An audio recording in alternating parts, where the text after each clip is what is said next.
C'est le troisième d'une trilogie. C'est la fin de ses aventures.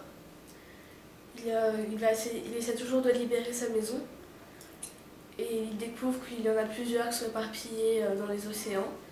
Il découvre aussi d'où il vient et réussit à passer devant chez lui. Et pour la première fois, il arrive à aller sur la terre ferme. Il découvre qu'il y a des zones qui sont dites saines et d'autres donc blanches et d'autres qui sont dites noires. Et dans ces endroits, il y a des plantes qui sont contaminées et une maladie destructrice.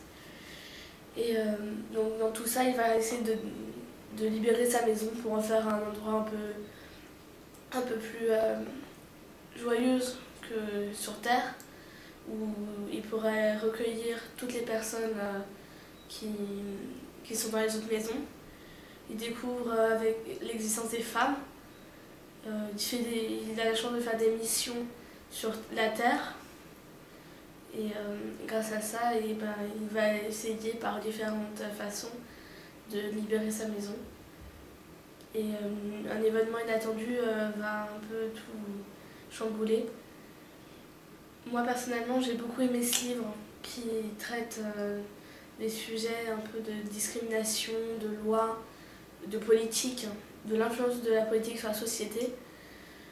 C'est un de mes coups de cœur, ainsi que les 3 premiers tomes que je recommande vraiment énormément. C'est un livre qu'on ne peut pas lâcher, on l'a commencé, il faut qu'on le finisse.